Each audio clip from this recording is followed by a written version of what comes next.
nice. It's a pleasure to have her here. Everybody give it up for Hannah Petosa!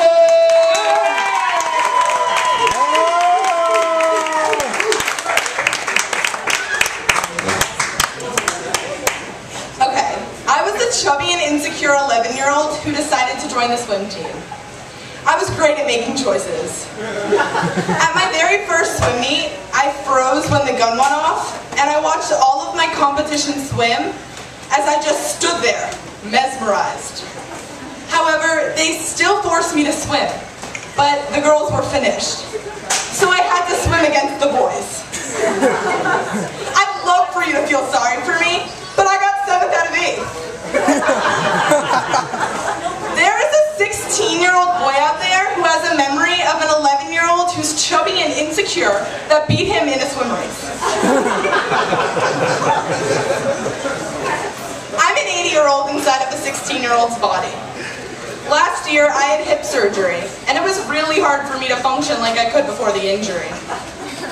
I was a sprinter on the track and field team at my high school. When I got injured, I was genuinely in pain, you know? So my face when I ran was different than all of the other girls. Everyone else on the team would be like, ah, coach, my ankle, coach, my contact fell out. And I would be in their corner like,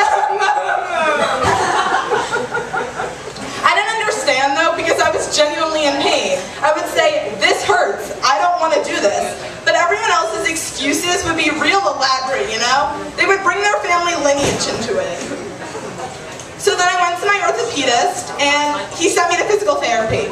Look, I'm not a doctor. I don't have a degree or anything, but physical therapy is bullshit. So then I went back to my orthopedist, and he's been there for all my injuries. Broken thumb, sprained ankle, broken wrist. He even helped my mom out when she broke both her feet at the same time. But he didn't fix my dad's hemorrhoid. Lucky him. We see our orthopedist more than we see our gardener. He has us on a weekly regimen because he expects us to injure something. Insurance has completely cut us off. My orthopedist could not figure out what was wrong with me, so he sent me to a hip specialist. And out of all the questions I had in meeting my hip specialist, the most important one was, is he hot? Look, I'm 16. I don't know if there's anything to be done about that, but I'd like to think that there's still hope. The whole ride to visit the hip specialist, my parents kept on saying, Hannah, you're gonna be fine. Sweetie, you're okay. This will all be okay. And this is why parents are liars. They're lying for good, don't get me wrong, but they're still liars. They have no medical training or background, and they mean the best, but they have no idea what the hell they're talking about. And I'm scared out of my mind because all my friends have foot problems, or tendon issues, or abortions. And I have hip problems, and no one can relate to it. But you know, doctors, they have bedside manners. They talk to you and they get paid to relate to you while you're awake. Whereas a surgeon does his best work while you're passed out on a cold metal table. So then I go to my hip surgeon's waiting room and it's filled with the type of people you would expect it to be filled with. Geriatrics with their Asian people. It's also filled with boring magazines that no one wants to read, like Golf Digest, Reader's Digest, and I don't know, Prunes Daily. And then I meet my hip specialist, and he's kind of what I expected him to be. Young, good-looking, filthy rich. But out of all the questions he asked me, the weirdest one was, are there any specific activities that hurt your hip? My parents are in the room, and it's just uncomfortable because the only activity I wanted to do was with him. So then I had the surgery, and I kind of started to act like an old person. I wasn't able to use crutches, so I used a walker. And every Wednesday, I played mahjong with my country club friends. The issue was that I started to act so much like an old person that I would stop random people on the street to show them pictures of my grandkids. I don't have grandkids. I would even forget my name sometimes. And I would start saying things like, I remember the good old days. But it was weird because I was referring to like Obama's first term. The only good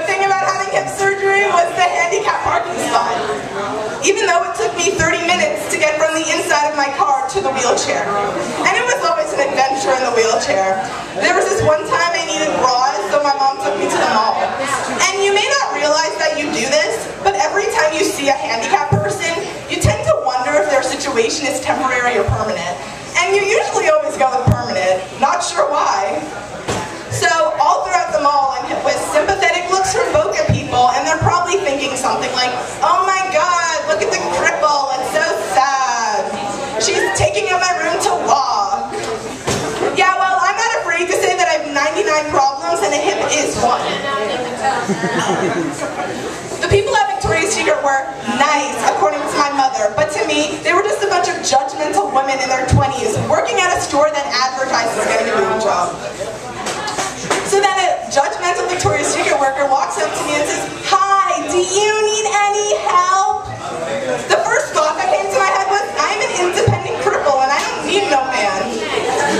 My mother, of course, didn't notice her rudeness and said, yes, we do need help. Okay, Mom, thanks for throwing me down on that one. Let the nice lady win.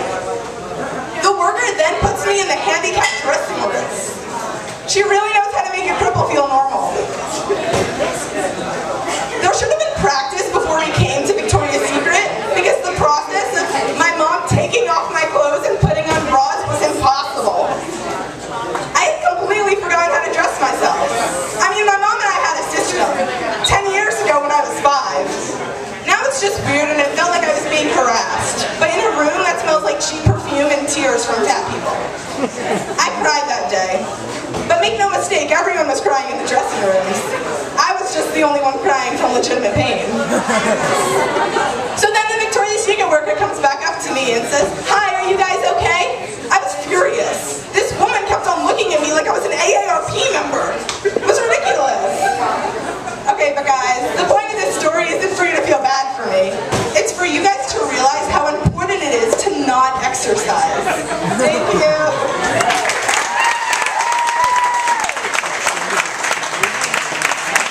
Petosa.